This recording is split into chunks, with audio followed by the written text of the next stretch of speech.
Hello everyone, welcome back to our channel. Today we bring you a deeply moving and harrowing true crime story. The case of 10-year-old Sara Sharif, whose life was tragically cut short. This is episode 1 of our series on her case, and we'll be exploring how the innocence of a young girl was betrayed, how warning signs were missed, and how what should have been protection turned into something far darker. If you're new here, please hit subscribe and click the notification bell so you don't miss future episodes where we dig deeper into the investigation, trial, and the lessons this heartbreaking case holds for all of us. Now, let's begin.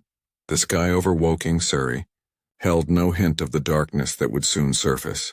On the evening of 8th of August 2023, a seemingly ordinary house tucked in a quiet neighborhood became the setting of an unimaginable tragedy. Inside that house lived Sara, a bright-eyed 10-year-old full of hopes and dreams like so many children her age. But as events would later unfold, the place meant to shelter her turned into a prison of pain. Behind closed doors, the laughter of childhood was silenced by the desperate echoes of fear. Parents call home a sanctuary. For Sara, that sanctuary morphed, step by step, into the site where her very essence was broken. The walls around her heard too many secrets, too many lies, and too many screams. She lived with her father Sara Sharif, her stepmother Bainash Batul, and at times her uncle Faisal Malik. They seemed a family like many others from the outside. But the danger was within. For months and years, Sara's life followed a tragic trajectory. Evidence later showed she was subject to relentless abuse. Bruises hidden under hijab, broken bones, burns, bite marks, restraints, injuries that piled up quietly in a home supposedly filled with love. School should have been her escape, her place of friends and learning, but instead it became a place where she hid the truth of what was happening at home, and when the bruises got too visible, she was withdrawn from school and homeschooled. On that August night, Sara did not receive the help she desperately needed. Instead, as the court later found, her father and stepmother responded with brutal punishment rather than protection. Sara's life ended not in an instant, but as the culmination of a prolonged campaign of cruelty. The forensic pathologist described her death, caused by multiple injuries and neglect rather than a single blow. The aftermath of her death revealed horrors beyond what people might imagine. A house filled with children, laughter, and family gatherings hid a world of hidden suffering. Those who should have protected Sara either looked away or were powerless. The father called police from Pakistan and said he had legally punished her, and she died. As we begin this journey through Sara's story, keep in mind this question: how did no one stop the abuse when the signs were so glaring? What failures allowed this young girl's life to unravel? In the next scene, we'll explore Sara's early childhood and the first warnings that something was terribly wrong. Stay with us. Sara's story did not begin in tragedy, it began in laughter. Born in 2013 to Sara Sharif and Olga Sharif, a Polish-British mother, Sara was described by those who knew her as joyful, polite, and full of curiosity. Her bright eyes lit up every room, and her teachers remembered her as an enthusiastic student who loved drawing and dancing. But beneath the sweetness, something darker slowly began to cloud her world. After her parents' relationship broke down, custody disagreements soon turned bitter. Sara's mother fought to keep contact, but after 2019, Urfan gained primary custody, a decision that would unknowingly seal her fate. At first, life with her father seemed stable. He had remarried a woman named Bainash Batul, who appeared calm and religious. They presented themselves as a respectable family, raising their children under strict discipline. Yet over time, the warmth of a family home was replaced by rules, control, and fear. Teachers noticed Sara's mood change. Her once bright smile faded into quietness. She began avoiding eye contact, flinching when someone raised a hand. The subtle bruises on her arms and the sadness in her eyes hinted at a story she wasn't ready to tell. School staff became concerned. They reported their observations to social services, but when questioned, Sara often defended her family. "I fell," she would whisper, or "it was an accident." What no one realized was that Sara had learned to protect her abusers, not because she loved the pain, but because she feared what would follow if she spoke the truth. Home was not safety. It was surveillance. And silence became her only weapon. As months passed, the bruises became harder to hide. There were signs. Medical appointments missed, excuses piled up, Sara's attendance declining. Each time, explanations were offered that seemed convincing enough. The system that should have saved her was tangled in protocols, paperwork, and missed opportunities. When the pandemic struck, the isolation of lockdowns turned the Sharif home into a closed world, far from any outside eyes. Behind those locked doors, Sara's cries were muffled by the walls that trapped her. In one chilling incident, neighbors later recalled hearing shouting late into the night, a man's angry voice, a child crying. Yet no one called the police. It was dismissed as a family argument. These small moments, ignored or excused, were the stepping stones toward catastrophe. The warning lights flashed for years, but every time the system looked away. As we close this scene, remember, every tragedy begins with a series of small silences. Sara's silence was her shield, but also her prison. In the next scene, we'll travel deeper into the storm, to the final months before her death, when fear became her constant companion and escape was no longer possible. Stay tuned, because the darkness was only beginning to unfold. By early 2023, Sara's world had narrowed to the walls of that Woking house. She was no longer the girl who loved art and music. She had become withdrawn, quiet, and fearful. Her homeschooling was meant to give her better education, according to her father. But in truth, it was isolation disguised as care. Away from teachers and friends, Sara's voice was silenced completely. Beinash Batul, her stepmother, kept a watchful eye on her every move, enforcing harsh routines that blurred the line between discipline and cruelty. To outsiders, the family seemed strict but ordinary. Inside, Sara was enduring daily suffering that words can barely capture. Reports later revealed what truly went on behind closed doors. Punishments so severe they left permanent marks on her body. Sara was made to sleep on the floor, deprived of food, beaten for small mistakes. There were times when she tried to run, whispering to her siblings, "I want to go to Mum." But she never got that chance. Her biological mother, Olga, had tried repeatedly to reach her daughter, through calls, letters, and visits, but every attempt was blocked. Irfan and Beinash claimed she was too emotional to speak with her mother. The control was absolute. In those final months, Sara's health began to fail. The pathologist who later examined her body found more than 50 injuries, old and new, scattered across her frame. They told a story of prolonged abuse, a story her young body carried silently. She was surrounded by adults, yet utterly alone, and though the pain was unbearable, she never received medical help. Fear ruled the household. The other children were taught never to speak, never to question. It was a climate of obedience, built on fear of Irfan's temper and Beynash's cold commands. One neighbor would later recall a haunting moment. Sara standing by the upstairs window, staring out as if the world outside was a forbidden dream. Her small hand pressed against the glass, her expression unreadable. She looked sad, the neighbor said, but we thought maybe she was just tired. That fleeting glance, just seconds long, was one of the last times anyone outside the house saw Sara alive. The most chilling part is that no one knew the danger was reaching its peak. On the surface, the family continued posting on social media. Smiling faces, filtered photos, religious quotes, a digital mask hiding the horror within. No one could have guessed that behind those curated smiles, a 10-year-old girl was losing her will to live. As this scene fades, imagine the loneliness of that child, a heart still hoping for rescue, a soul crushed under silence.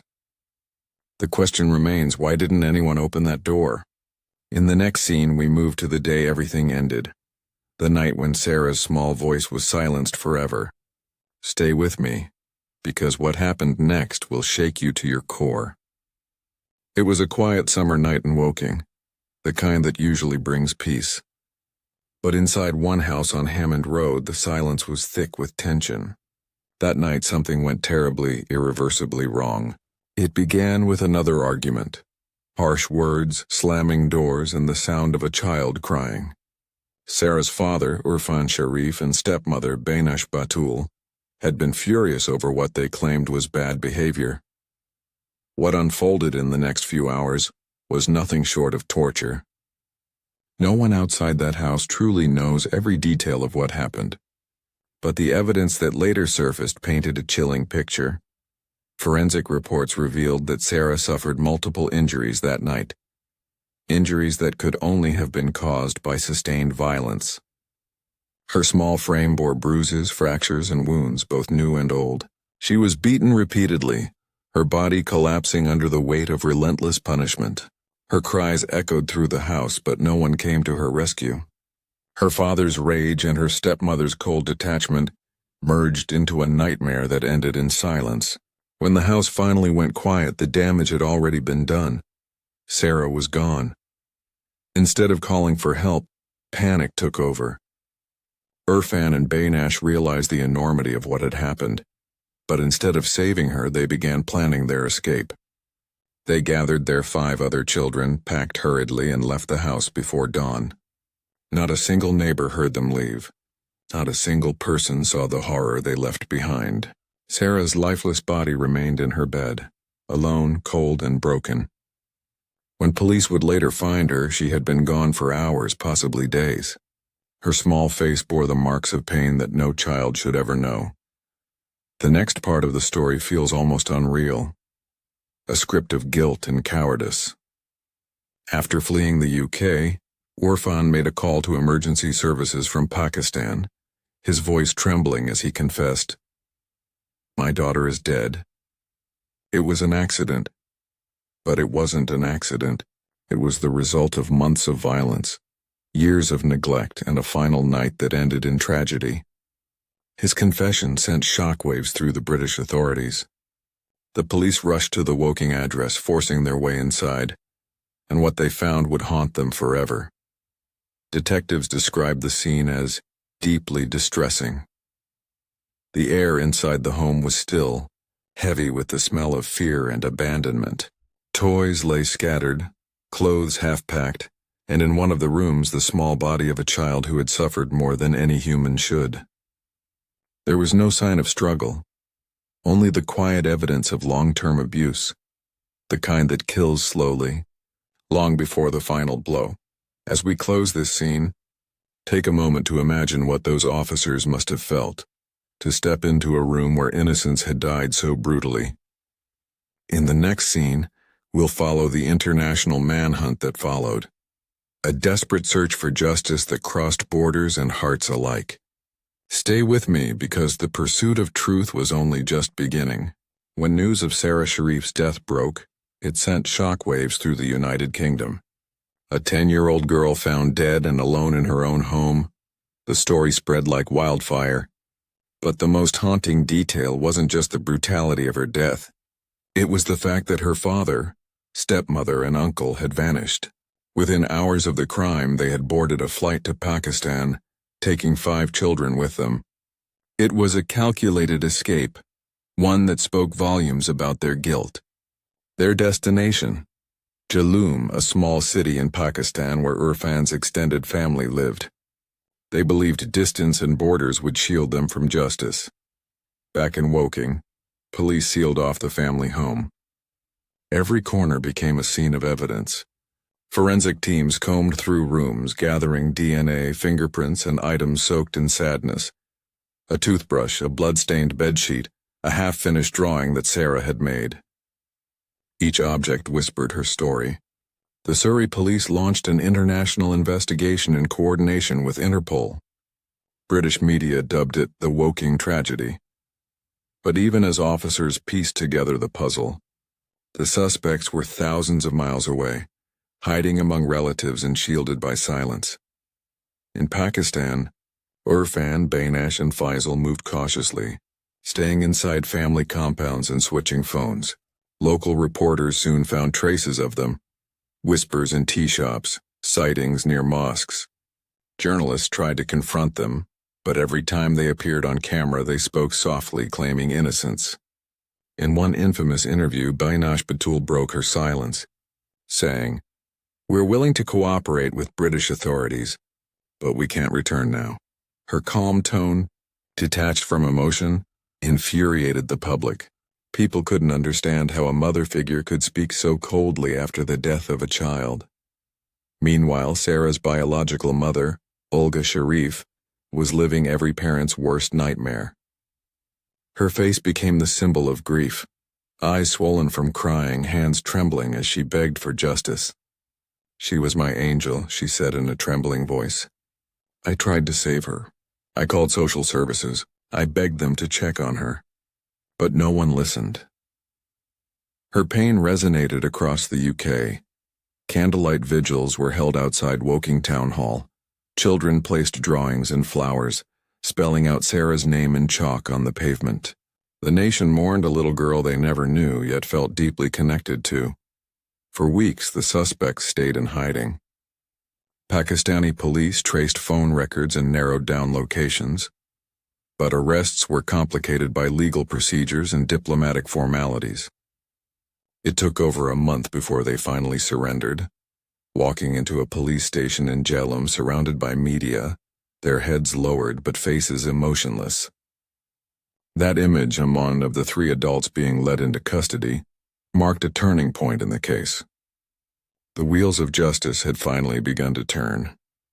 As this scene fades, one can't help but think of Sara, thousands of miles away from the chaos, lying in a quiet grave in the UK, while the people who hurt her were walking free until global outrage forced their return. The manhunt may have ended, but the real battle, the fight for truth and accountability, was only about to begin. In the next scene, we'll enter the courtroom, where shocking evidence and heartbreaking testimonies would finally bring Sara's silent suffering to light. Stay with me, because what unfolded next would move the entire nation to tears. September 2023 marked the beginning of a long-awaited chapter in the pursuit of justice.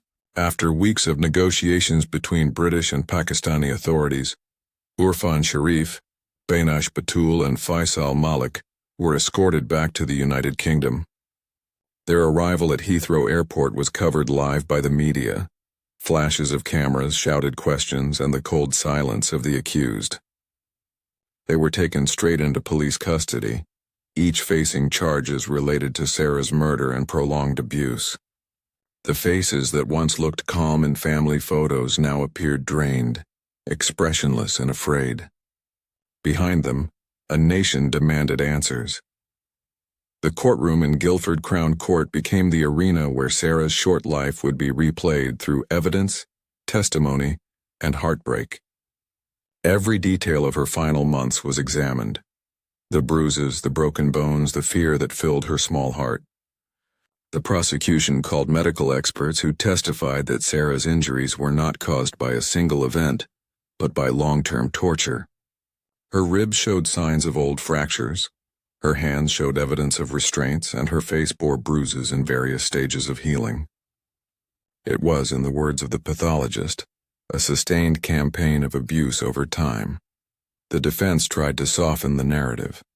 Irfan's lawyer claimed he had only ever used discipline, saying cultural misunderstanding exaggerated the story.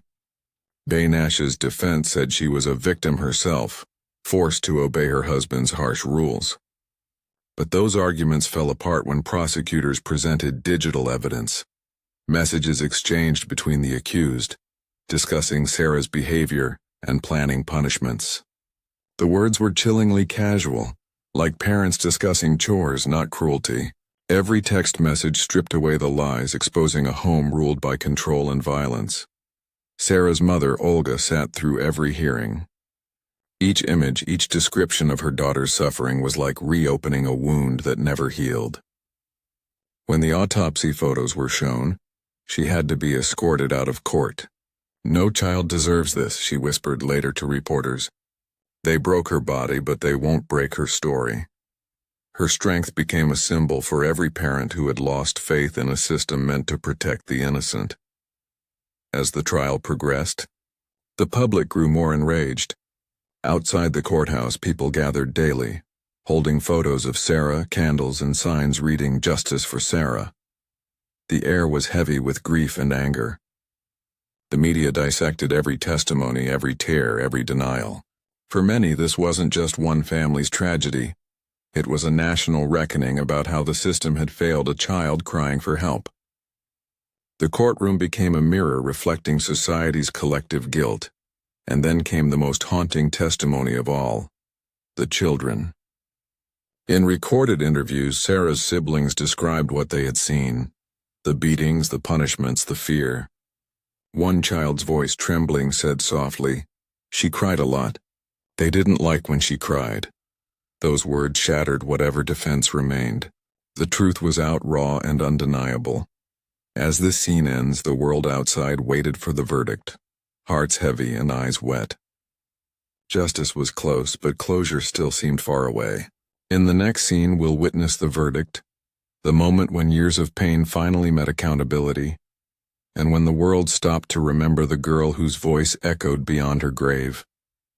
Stay tuned, because what came next changed everything. Months of evidence, witness statements, and emotional testimonies finally led to the day everyone had been waiting for: the verdict. The courtroom was packed on that cold morning in December 2024. Journalists filled every seat, cameras flashed outside the courthouse, and people all over the world watched the live updates. The air inside was thick with tension. At the front sat Sara Sharif, Beinash Batul, and Faisal Malik, their faces unreadable, their eyes fixed downward. Across from them sat Olga Sharif, trembling, holding a small photograph of her daughter, the same one that had become a symbol of innocence lost. When the judge entered, silence fell. The clerk stood and read the charges aloud. Murder of Sara Sharif, a child aged 10, causing or allowing the death of a child, and multiple counts of child cruelty. Each name was called, each charge repeated, each word striking the air like a hammer. The jury, after weeks of deliberation, had made their decision. The foreman stood, hands shaking, and uttered the words that brought the courtroom to tears: "Guilty on all counts." In that instant, Olga broke down, sobbing quietly into her hands. Reporters described the sound as the kind of cry that comes from the soul. Justice had come, but it came far too late.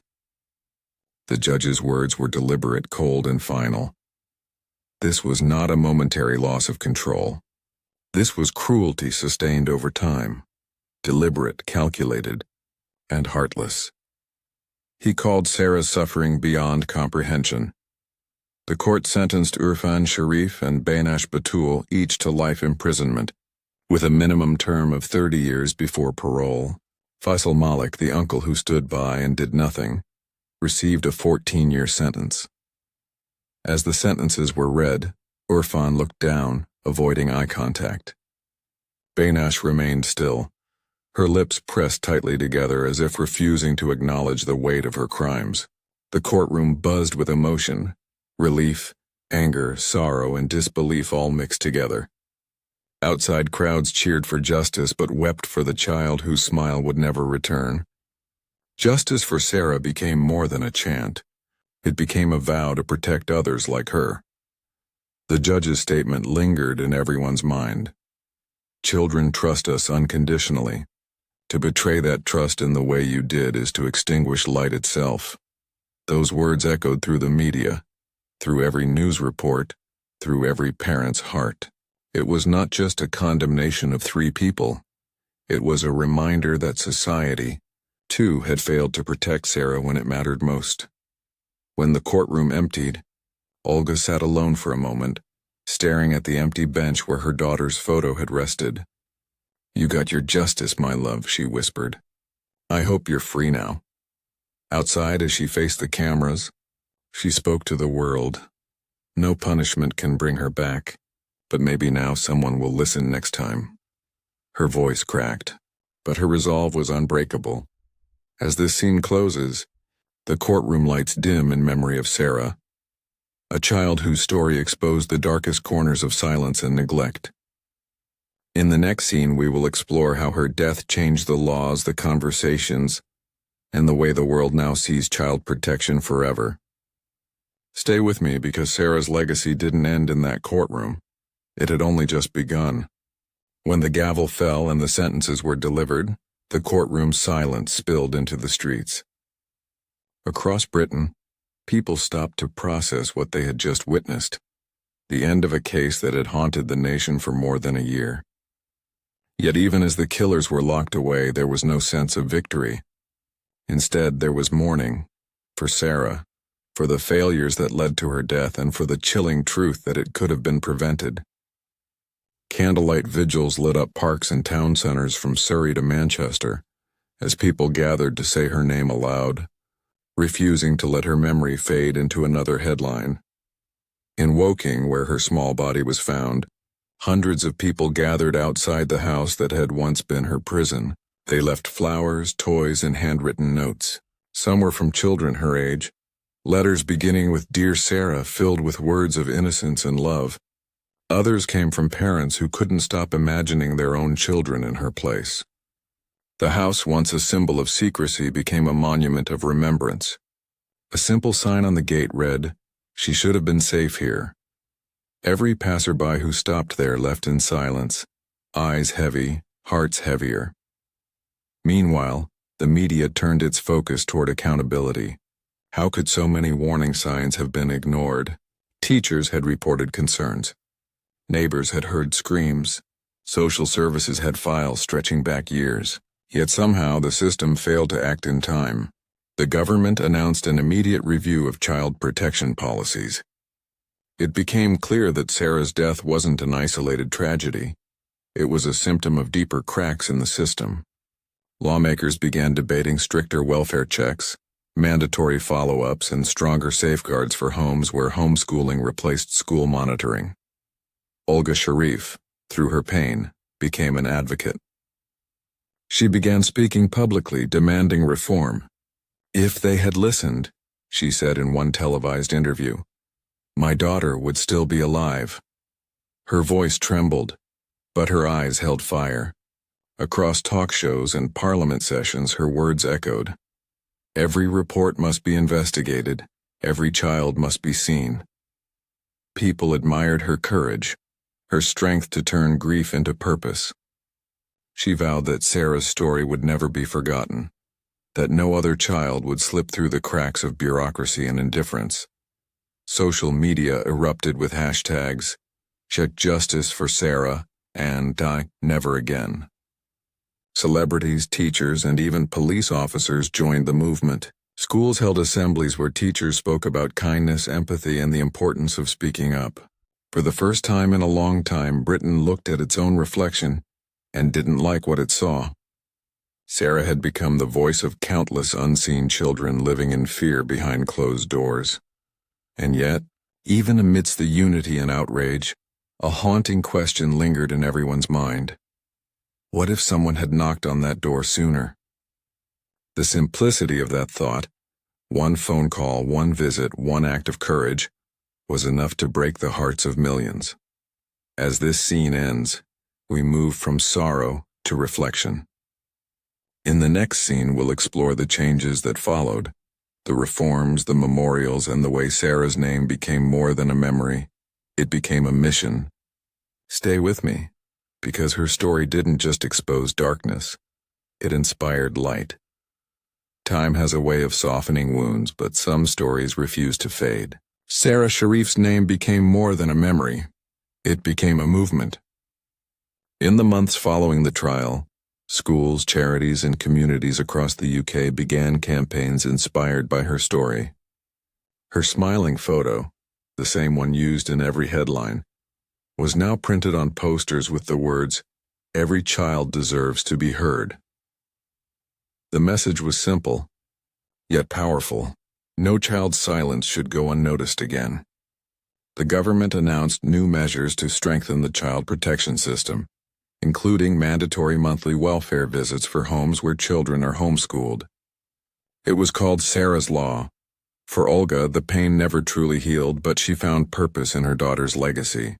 She visited schools and shelters, speaking to children and parents about the importance of trust and vigilance.